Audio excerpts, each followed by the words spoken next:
नमस्कार, जनमत देख रहे हैं आप। आपके साथ मैं हूं लावनी विनीत।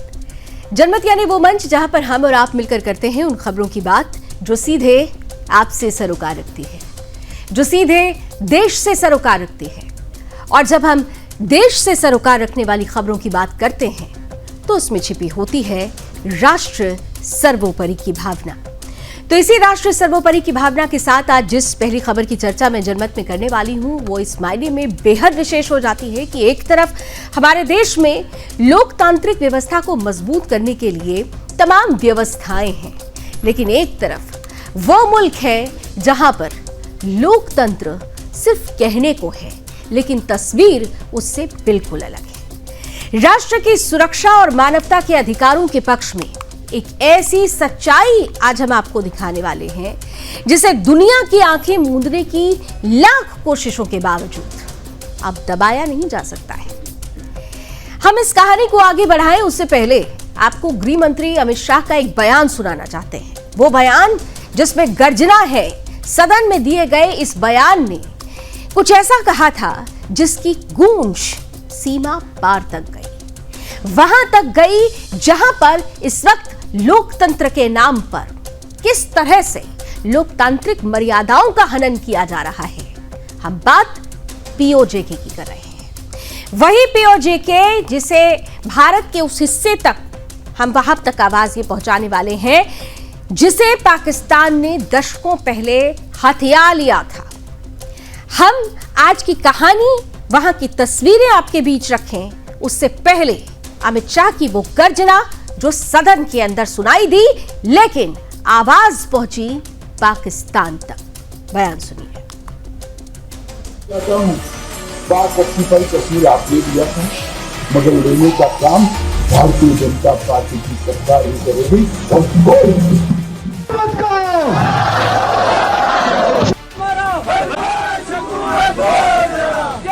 रियासत के साथ हमारा गुजारा नहीं है।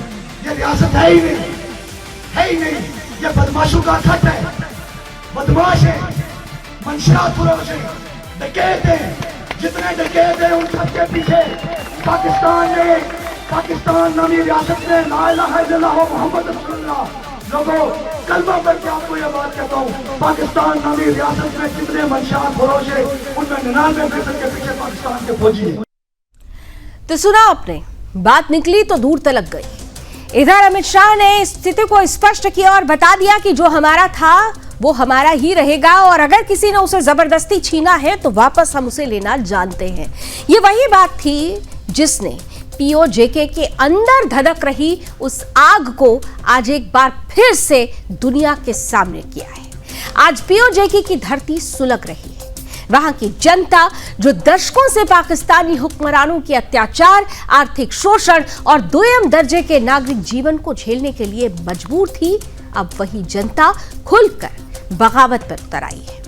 मुजफ्फराबाद से लेकर रावलकोट तक, मीरपुर से लेकर कोटली तक, हर गली हर चौराहे से सिर्फ एक ही गूंज सुनाई दे रही है, पाकिस्तान छोड़ो, हमें आजादी चाहिए, हमें हमारे अधिकार चाहिए, हमें भारत चाहिए। आज सिलसिलेवार तरीके से हम आपको समझाने की कोशिश करेंगे कि कैसे 2023 से शुरू हुआ ये जन आंदोलन 2026 तक आते आते एक ऐसी सुनामी बन चुका है जिसने इस्लामाबाद के हुक्मरानों की नींद उड़ा दी है। जरा सोचिए कि जिस क्षेत्र की नदियों का पानी, जिन पहाड़ों की बिजली से पाकिस्तान के पंजाब और सिंध के घर रोशन होते हैं, उसी क्षेत्र की अपनी जनता को सबसे महंगी बिजली खरीदने के लिए मजबूर किया जाता है। यह है पाकिस्तान का असली चेहरा, वो क्रूर चेहरा जिसे देखते तो सब हैं लेकिन ज्यादा कोई नहीं बोल पाता। लेकिन अब पाकिस्तान की धरती के अंदर से ही इस क्रूर चेहरे को बेनकाब किया जा रहा है। सितंबर 2023 का वो महीना जब पीओजेके के व्यापारियों, वकीलों, युवाओं, छात्रों और ट्रांसपोर्ट यूनियंस का सब्र जवाब दे गया। इन सभी ने मिलकर एक ऐतिहासिक मंच बनाया, Jammu Kashmir joint Awami action committee यानी JAAC, जनता का कहना था कि हमारे संसाधनों को पाकिस्तान लूट रहा है, हमें भूखा रख रहा है और आटे जैसी बुनियादी जरूरत पर दी जाने वाली सब्सिडी को भी छीना जा रहा है। जेएसी ने पाकिस्तान सरकार के सामने एक 38 सूत्रीय मांग पत्र भी रखा और मांगे बिल्कुल स्पष्ट थी। उन मांगों को उन्हीं के शब्दों में आपके सामने रखते हैं, जरा सुनिए कि क्या मांगे थी।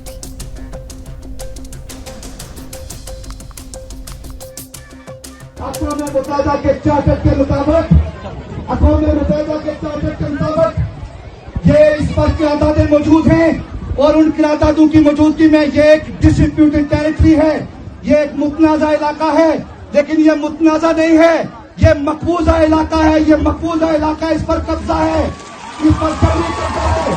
ये एक मुतनाज़ा इलाका है, जिस मुतनाज़ा इलाके में अवाम के पास ये राइट है जम्मू कश्मीर के मसले के मुताबिक जो बात करने का इख्तियार है वो किसी के पास नहीं है, वो इन खवातीन के पास है, वो इन मर्दों के पास है, इनकी औलादों के पास है, वो रियासत के शहरियों के पास है और इसमें हम अपना हक महफूज रखते हैं। तो इस तहरीक में शहीद भी हो जाए तो हमें यकीन है हमारी औलादें इस अलम को बुलंद रखेंगी, इस झंडे को बुलंद रखेंगी, हमारी माएं बहनें बेटियां इस अलम को बुलंद रखेंगी और फतह से पहले हम सारे मारे जाएं, फतह से पहले ये जंग खत्म नहीं होगी, ये जंग खत्म अब ये हुकूक की जंग खत्म। तो ये हुकूक की जंग है, ये आजाद कश्मीर नहीं है, ये तो पाकिस्तान के कब्जे वाला कश्मीर है। खुलकर पीओजे से आवाज उठ रही है। इसके अलावा बिजली की दरों में भारी कटौती की जाए, गेहूं और आटे पर सब्सिडी बहाल की जाए, स्थानीय प्राकृतिक संसाधनों का लाभ वहां के मूल नागरिकों को मिले। ये तमाम ऐसी मांगे हैं जो अब पीओजेके के बच्चे के मुंह से निकल रही है। लेकिन पाकिस्तानी हुक्मरानों ने हमेशा की तरह इस आवाज को दबाने के लिए वही किया जिसके लिए वो जानी जाती है, यानी पाकिस्तानी फौज का सहारा लिया, AK-47 का सहारा लिया और खून की नदियां बहानी शुरू कर दी। साल 2024 आता है और इस आंदोलन ने एक ऐसी विराट जनक्रांति का रूप ले लिया जिसे देखकर पाकिस्तानी फौज और वहां की कठपुतली सरकार के होश उड़ गए। मुजफ्फराबाद, रावलकोट, मीरपुर और कोटली, लगातार इन इलाकों में चक्का जाम हुआ, अनिश्चितकालीन धरने हुए और विशाल रैलियां आयोजित की गई। हालात इतने बेकाबू हो गए कि प्रदर्शनकारियों और पाकिस्तानी सुरक्षा बलों के बीच खूनी झड़पें हुई। मजबूर होकर इस्लामाबाद को कुछ समय के लिए घुटने टेकने पड़े और राहत पैकेज की घोषणा तक करनी पड़ी। बिजली दरों में भी कुछ राहत दी गई और आटे पर भी सब्सिडी देने का वायदा किया गया। लेकिन पाकिस्तान ने अपने ही लोगों के साथ गद्दारी की। पाकिस्तानी सरकार के ये सारे वायदे सिर्फ और सिर्फ कागजी घोड़े साबित हुए। जेएसी के नेताओं ने खुलकर आरोप लगाया कि यह पाकिस्तान की एक सोची समझी चाल थी ताकि किसी तरह आंदोलन को शांत किया जा सके। और यही कारण रहा कि आंदोलन थमा नहीं, बल्कि भीतर ही भीतर अंगारे की तरह सुलगता रहा। फिर बारी आई साल 2025 की। इस साल अविश्वास की दीवार पूरी तरह ढह गई। आंदोलनकारी संगठनों ने आरोप लगाया कि पाकिस्तान समर्थित प्रशासन ने समझौते की एक भी शर्त पूरी नहीं की। महंगाई आसमान छू रही थी, बेरोजगारी से युवा त्रस्त थे और आर्थिक संकट गहराता जा रहा था। और अब यह आंदोलन सिर्फ सस्ती बिजली या आटे की एक बोरी तक सीमित नहीं रहा, यह उससे कहीं आगे निकल चुका था। यह आंदोलन बन गया राजनीतिक अधिकारों, प्रशासनिक पारदर्शिता और स्वतंत्रता का। पाकिस्तान से आजादी का मूवमेंट बन चुका था और जनता ने पूछना शुरू कर दिया कि जब तक हमारे भविष्य के फैसलों में हमारी वास्तविक भागीदारी नहीं होगी, तब तक ये गुलामी कब तक सही जाएगी। इसी साल वहां की दूषित चुनावी व्यवस्था और बनावटी राजनीतिक प्रतिनिधित्व पर भी जनता ने खुलकर सवाल उठाना शुरू कर दिया। कई सवाल पूछे गए और फिर सवाल पूछते पूछते साल आया 2026 का, यानी वर्तमान का, यानी आज का। और आज की तारीख में पीओजेके के हालात किसी युद्ध क्षेत्र से कम नहीं है। जेएसी ने दुनिया के सामने ये चीख चीख कर कहा है कि उनके नेताओं को अवैध रूप से गिरफ्तार किया जा रहा है, शांतिपूर्ण प्रदर्शनकारियों पर दमन चक्र चलाया जा रहा है और सूचनाओं के आदान प्रदान को रोकने के लिए कई इलाकों में इंटरनेट सेवाएं पूरी तरह से ठप कर दी गई। पाकिस्तान सरकार ने अपनी कायरता छुपाने के लिए सुरक्षा कारणों का हवाला देकर अतिरिक्त पुलिस और फौज को मोर्चे पर तैनात कर दिया। रावलकोट और मुजफ्फराबाद में बाजार बंद हैं, युवा सड़कों पर हैं और आम जनजीवन खत्म होने की कगार पर है। लेकिन पाकिस्तानी हुक्मरान ये भूल चुके हैं कि जब जुल्म हद से बढ़ जाता है तब जनता का आक्रोश लावा बनकर फूटता है। आज वहां के बच्चे बच्चे की जुबान पर एक ही नारा है, पाकिस्तान का आर्थिक शोषण और दमन अब और बर्दाश्त नहीं है, अब हमें आजादी चाहिए। और इन्हीं नारों के बीच उग्र होते प्रदर्शन को देखते हुए पाकिस्तानी हुक्मरानों ने आज यानी 27 जुलाई 2026 से पीओजेके में 3 चरणों वाले विधानसभा चुनाव भी शुरू कर दिए हैं। लेकिन इन चुनावों के शुरू होने से पहले ही जेएसी ने इनका पूर्ण बहिष्कार कर दिया है, संपूर्ण रूप से इसे बॉयकॉट किया गया है। संगठन का सीधा और स्पष्ट आरोप है कि यह चुनावी व्यवस्था पूरी तरह फर्जी है, जो वहां की स्थानीय जनता के वास्तविक जनादेश को बिल्कुल भी प्रतिबिंबित नहीं करती है।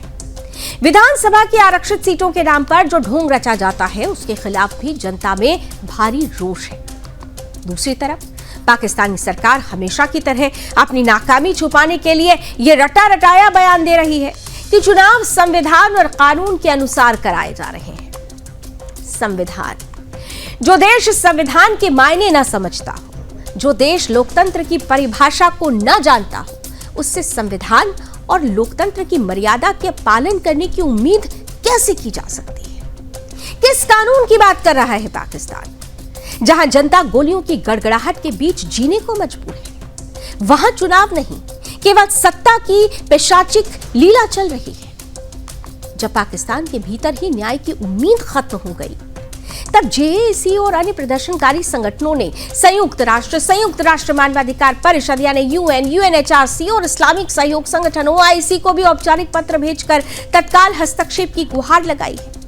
उनका कहना है कि क्षेत्र में मानवाधिकारों का सरेआम कत्ल हो रहा है, इंटरनेट और संचार पर पाबंदियां लगाकर सच्चाई को छिपाया जा रहा है और गिरफ्तार किए गए नेताओं को तुरंत रिहा किया जाना चाहिए। लेकिन अब जिस तरीके की परिस्थिति बनी है, वो मानवाधिकारी संगठन जो भारत की एक छोटी सी तस्वीर पर चीख चीख कर रोना शुरू कर देते हैं, उन्हें ये तस्वीरें नजर नहीं आती, उन्हें ये आवाज नजर नहीं आती, उन्हें ये अत्याचार नजर नहीं आता, उन्हें ये पाकिस्तान का दोहरा चरित्र नजर नहीं आता। लेकिन भारत को सब दिखता है। भारत ने अपनी स्थिति को हर पल हर क्षण स्पष्ट किया है और इस बार भी भारत से स्थिति स्पष्ट है और हम उस स्थिति की तरफ आपको विस्तार से बताएं। उससे पहले जरा ये बयान सुनिए, जिससे भारत का क्या रुख है वो अपने आप समझ में आता है।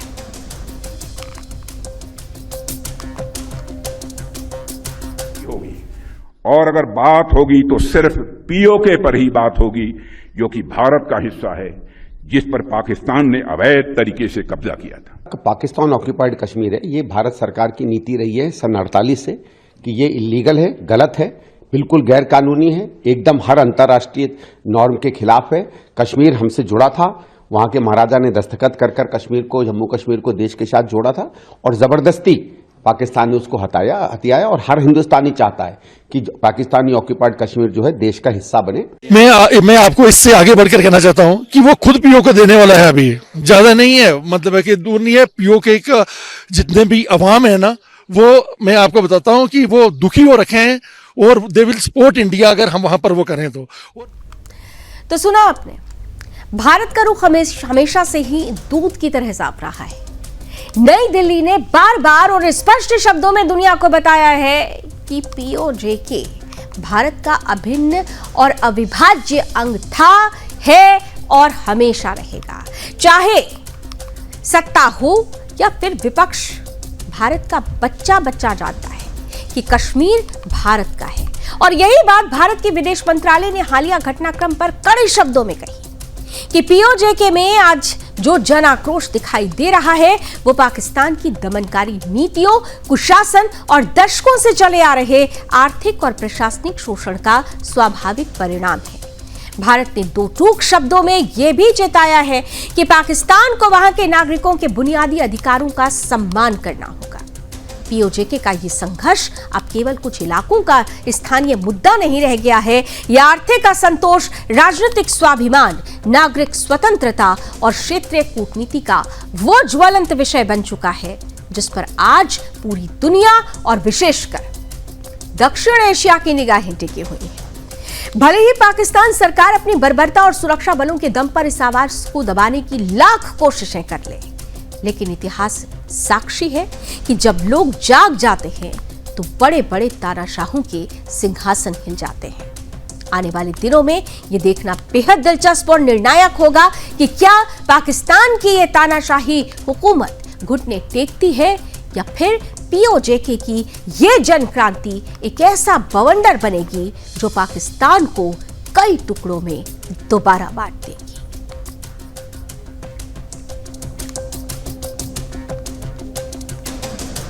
जनमत में आप बात करेंगे उस खबर की जिसकी चर्चा इन दिनों भारत के अंदर हर घर में हो रही है, हर कोने में हो रही है। बीते दिनों जिस तरीके से सीजेपी का जो अनशन था, जो आंदोलन था, वो संवाद के जरिए समाधान निकाल के खत्म किया गया। सरकार ने संवाद स्थापित किया और संवाद स्थापित करते हुए जो परिस्थितियां थी उन पर पार पा लिया। मास्टर स्ट्रोक जिसे बीजेपी का कहा गया, क्योंकि धर्मेंद्र प्रधान ने शिक्षा मंत्री के पद से इस्तीफा भी दे दिया और इसके अलावा दो महत्वपूर्ण और मांगे कि जो एफआईआर लॉन्च हुई है उसे हटा लिया जाए, उस पर भी कदम आगे बढ़ाया जा चुका है। तो ये तमाम परिस्थितियां थीं। इन परिस्थितियों में सरकार ने संवाद के माध्यम से समाधान निकालने की कोशिश की और समाधान निकला भी। फिर ये उम्मीद जगी कि मॉनसून सत्र जो 20 जुलाई से शुरू हुआ और इसके बाद 5 दिनों तक जनता के पैसे स्वाहा होते रहे, आंदोलन के नाम पर अराजकता और हुड़दंग की तस्वीरें हमने देखी, लेकिन जब संवाद से समाधान निकला तो उम्मीद जगी कि जब सोमवार की सुबह होगी, जब नया सूरज उगेगा, तो संसद का मॉनसून सत्र सुचारू रूप से चल सकेगा, क्योंकि इस सत्र में इस बार आज के दिन, सोमवार के दिन, एक ऐसे विधेयक पर चर्चा होनी थी जो बच्चों के, छात्रों के भविष्य से ही जुड़ी हुई थी। लेकिन हमेशा की तरह विपक्ष ने फिर से वही किया जिसकी उससे उम्मीद थी। संसद के मॉनसून सत्र का दूसरा हफ्ता देश के करोड़ों छात्रों और राजनीति के लिहाज से बेहद जरूरी होने वाला था। सोमवार को यानी आज लोकसभा में केंद्र सरकार ने परीक्षा पत्र लीक और नकल माफियाओं की कमर तोड़ने के लिए अब तक का सबसे सख्त लोक परीक्षा संशोधन विधेयक 2026 पेश कर दिया, इस उम्मीद से कि इस पर विपक्ष साथ आएगा, चर्चा करेगा और इस पर उस कानून को अमली जामा पहनाया जाएगा जो नकल माफियाओं के तंत्र से हमारे देश के भविष्य को उनके चंगुल से मुक्त करेगा। लेकिन जैसे ही लोकसभा में यह संशोधन विधेयक पेश किया गया, उस वक्त क्या हुआ, जरा वो तस्वीरें आपके सामने रखते हैं। मेरे विचार में निर्णय यहां से विषय भटकने का कोशिश ना करें। मैं फिर से कांग्रेस पार्टी और कुछ दल है उनको कहना चाहता हूं, विषय को भटकने मत दीजिए। इस वक्त स्टूडेंट का इंटरेस्ट, देश में जो एग्जामिनेशन होने का जो प्रक्रिया आज तक हमने देखा है, उसको मजबूती से जो रिफॉर्म्स लाया है, इस पे चर्चा होना ये सबसे प्राथमिकता होना चाहिए। इस वक्त मुद्दे को भटकाने के लिए और मुद्दे चेंज करने के लिए कोई कोशिश ना करें। इस वक्त स्टूडेंट का वेलफेयर, स्टूडेंट का फ्यूचर और स्टूडेंट का इंटरेस्ट, ये हम सब। I rise to move for leave to introduce the public examinations bracket prevention of unfair means amendment bill 2026 to amend the public examination prevention of unfair means bill 2024. Thank you, Speaker sir.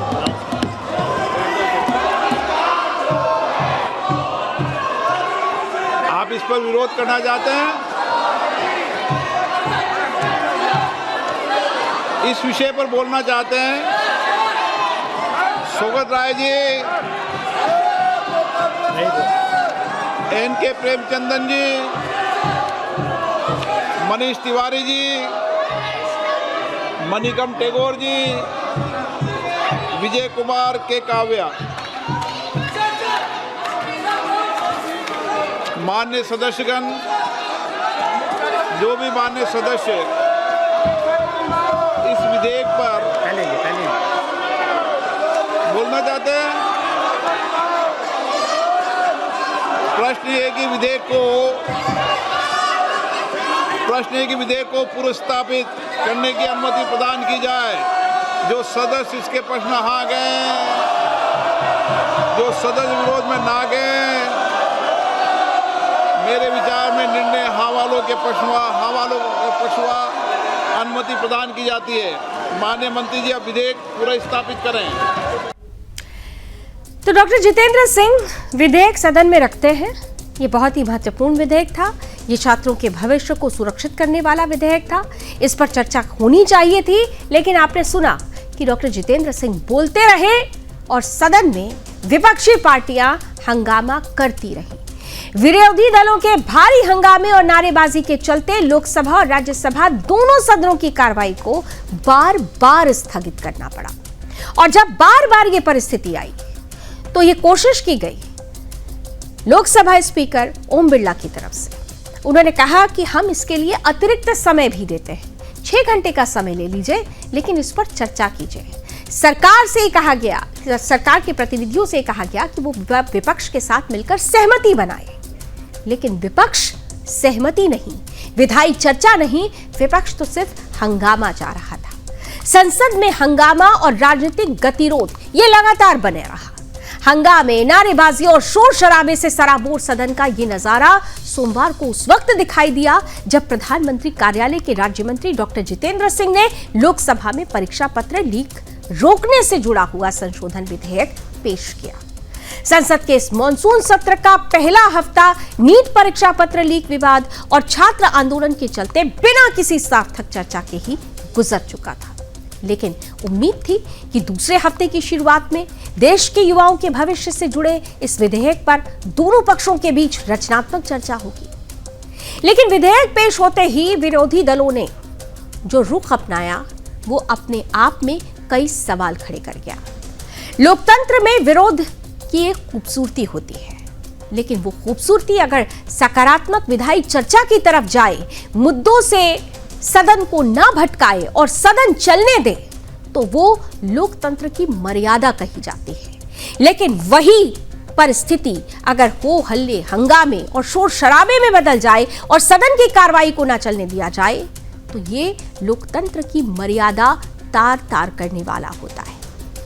विरोधी दल यानी इंडी गठबंधन ने 20 जुलाई को हुए छात्र प्रदर्शनों पर पुलिसिया कार्रवाई और बल प्रयोग को लेकर सदन में जोरदार हंगामा करना शुरू कर दिया। कांग्रेस सांसद केसी वेणुगोपाल ने आरोप लगाया कि छात्रों पर पैलेट गन और बल का इस्तेमाल किया गया और मांग की कि केंद्रीय गृह मंत्री अमित शाह सदन में आकर इस पर जवाब दें। विरोधी दल के सांसद मनीष तिवारी ने भी सरकार को घेरा। कई तरीके के सवाल जवाब हुए, लेकिन इन सब के बीच लोकसभा स्पीकर बार बार ये अपील करते रहे कि व्यवस्था बनाइए, चर्चा करिए, सदन में हर एक सवाल का जवाब सरकार देने को तैयार है, लेकिन विपक्ष था जो सुनने को तैयार नहीं था। विपक्ष की कुछ प्रतिक्रियाएं मनीष तिवारी क्या कहते हैं, आइए जरा सुन लीजिए।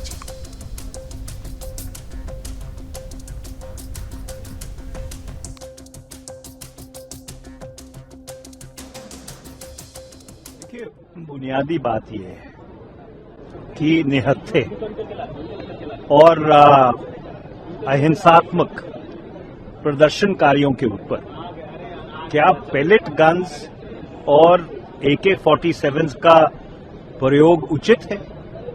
और उसका सीधा जवाब यह है कि बिल्कुल अनुचित है।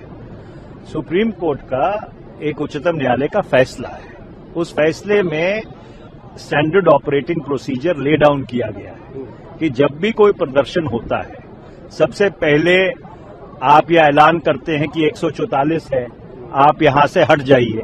अगर नहीं हटते तो फिर आप वाटर कैनन का इस्तेमाल करते हैं, उसके बाद लाठीचार्ज करते हैं, उसके बाद टीयर गैस का इस्तेमाल करते हैं, और अंततः कि अगर बहुत ही ज्यादा परिस्थिति संवेदनशील हो जाए तो जो ड्यूटी मैजिस्ट्रेट वहां पे रहता है या जो उच्चतम पुलिस अधिकारी वहां पे रहता है, वो ये कहता है कि भाई वो फायरिंग का आदेश देता है। पर जिस तरह से पिछले सोमवार निहत्थे छात्रों के ऊपर आपने पेलेट गन्स का इस्तेमाल किया, बिहार में वीडियो वायरल हो रहे हैं कि एक वो कांस्टेबल AK-47 लेके पीछे भागी जा रहा है लोगों के। सवाल ये है कि जिन सवालों का जवाब विपक्ष चाहता है, उन सवालों के जवाब के लिए भी सदन की कार्यवाही चलने देनी होगी। सरकार तभी जवाब दे पाएगी जब चर्चा सदन के अंदर होगी। हालांकि दिल्ली पुलिस पहले ही कह चुकी है कि किसी भी तरीके की पैलेट गन का इस्तेमाल नहीं हुआ है, लेकिन अगर ये परिस्थिति है तो सरकार कहती है कि चर्चा करिए। दो अलग मुद्दे हैं। एक मुद्दा है छात्रों की सुरक्षा, उनके भविष्य की सुरक्षा को सुनिश्चित करना, और दूसरा सदन की कार्रवाई को सुचारू रूप से चलाकर उन तमाम कानूनों पर मुहर लगाना जो देश के भविष्य को सुरक्षित करेगी। लेकिन सवाल यह है कि विपक्ष क्या इस हकीकत को, इस सच्चाई को समझ पा रहा है कि विरोध और विधायी चर्चा के बीच में एक संतुलन स्थापित करना ही लोकतंत्र की परंपरा है। उम्मीद करते हैं कि जब मंगलवार की सुबह होगी तो विपक्ष इस परंपरा के मायने समझेगा और सदन की कार्रवाई आगे बढ़ेगी और उस कानून पर मोहर लगेगी जो हमारे देश के भविष्य को सुरक्षित रखेगा। इसी उम्मीद के साथ जनमत के सफर को आज यहीं रोकते हैं, लेकिन देश और दुनिया की तमाम खबरों के लिए आप जुड़े रहिए सुदर्शन न्यूज के साथ। जय हिंद।